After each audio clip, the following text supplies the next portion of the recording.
Hey cousins, welcome to Brown Liquor and Bad Ideas. Welcome, cousins, to this episode of Brown Liquor and Bad Ideas. I'm your host, Cornell Wright, the People's Lobbyist. Join me today and grab a quick one as we're going to talk about the perspective of I want versus we need. Brown Liquor and Bad Ideas is intended for the participation of responsible adults of legal drinking age who wish to engage in substantive virtual discussions and social drinking for entertainment purposes only. Brown Liquor and Bad Ideas does not advocate the abuse of alcoholic beverages. Choosing to participate in any of the drinking activities shared in the program should be made with moderation and caution and is the sole responsibility of the user. So cousins, keep wearing your mask because you know it's kind of difficult to make a decision where we are, who's vaccinated, who isn't. Okay, and now the Delta variant, so masks are still being recommended in order to help to mitigate, i.e. suppress this virus that at this point in time, cousins, have killed over 700,000 cousins in the United States of America, cousins. That's a terrible number. Here's to all those cousins.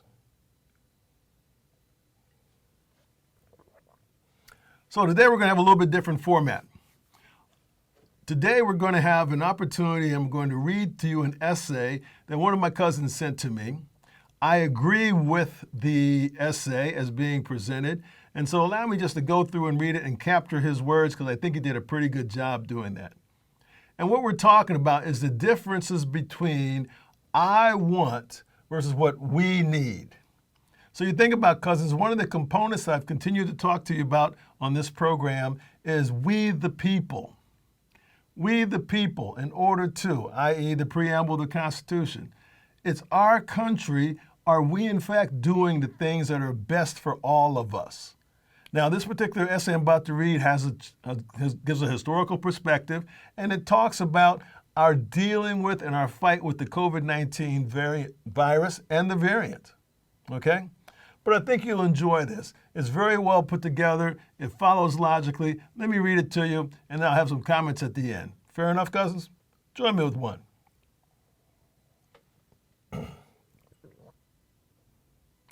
In the opening days of World War II, most Americans were still enamored with the notion of isolationism.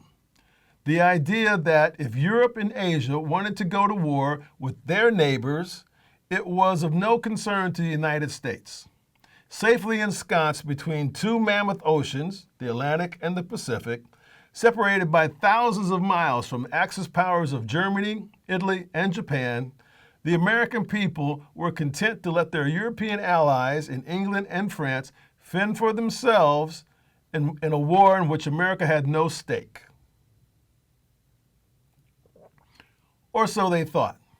That changed a bit on December 7th, 1941, when the Japanese reached across that mammoth expanse of the Pacific Ocean with a surprise attack on Pearl Harbor, Hawaii. In the blink of an eye, America found itself declaring war against both Japan and Germany. And suddenly, the world got a lot smaller. In the ensuing weeks, when mandatory blackout measures went into place, one, requiring people to use heavy drapes in their homes so that bomber pilots couldn't locate their communities at night. Think about that, cousins. A lot of Americans dismissed the idea of complying with that request. They also didn't like the idea of rationing food on weekly coupon booklets. Okay? They eschewed the notion of having scrap metal, rubber, and nylon drives to assist in the war effort, all of which were required. It wasn't fair. This was America, the land of plenty. Why should they have to sacrifice their creature comforts and be inconvenienced by drawing their blinds at night? Or so they thought. When their sons, brothers, and fathers went off to fight in Europe, North Africa, and the South Pacific, when those sons, brothers, and fathers were killed or wounded in battle, when their daughters, wives, and mothers went off to work in American factories to take the place of men who were otherwise occupied with the brutal work of war, they began to change their minds. patriotism escalated as the greatest generation began to burnish its reputation as the most honored demographic segment in United States history. On the home front, men, women, and children took pride in their sacrifices, willingly rationing gasoline, meat, dairy products, and many other benefits of peacetime existence. The American people came together, placing the nation's collective priorities over their own individual desires. We need became infinitely more important than I want. And in the process, the United States led the way in defeating the existential threat of fascism that Hitler, Mussolini, and Hirohito had been wielding like a sword against the people of conscience and democracy around the world. It was arguably America's proudest moment. And it wouldn't have been possible without the collective will of the American people to put their country's need ahead of their individual wants. Today, we face a similar existential threat, not one brought on by the hubris of fascist dictators, but by a microscopic virus that has demonstrated a remarkable resilience in mutating itself and refusing to be vanquished. Regrettably, just as it had taken the death and maiming of their sons, brothers, and fathers on the battlefields of World War II, that was before Americans began to recognize and pay attention to the collective need of the United States to defeat a common enemy. Today in 2021, it is only after unvaccinated people have been dying in COVID hospital wards from the Delta variant that people are starting to recognize the importance of beating back this pandemic with every measure available. I don't like wearing a mask.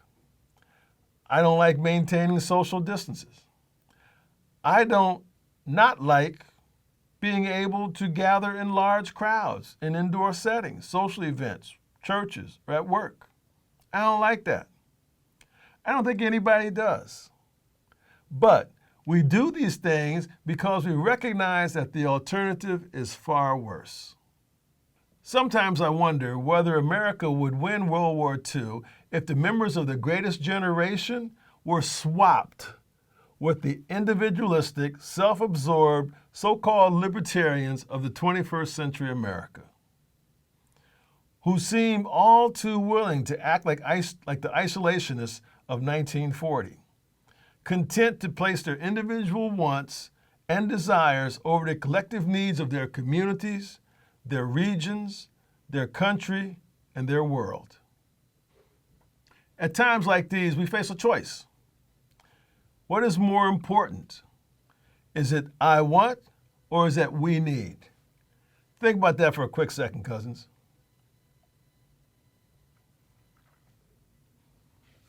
Cousins, this was an essay provided by one of our cousins who provided us, I think, with some good ideas. I agree with him. But let me offer to you, in addition to this piece of work, and thank you, is that we need to take the lessons from this and continue moving forward. By the way, this document will be in the description so you can all get a chance to take a look at it later. Okay? Think about what this means for where we are now in 2021. In order for our democracy to grow, we have to continue to have cousin engagement. We have to continue to recognize what's really important and start focusing on more of what we need versus what I want. My individual freedoms can in fact be less than what's better for the larger body of cousins, like simple thing like wearing a mask. We need to have more cousins engaged in order to understand how our democracy works, what role they can play, and what engagement we need to have. Our representatives, whether it's at your local town, whether it's your state or federal level, they are our servant leaders that we then put them in place to represent our interests and our needs and our wants. Because we, the people, as established by the Constitution of the United States, is what's supposed to be driving this engine.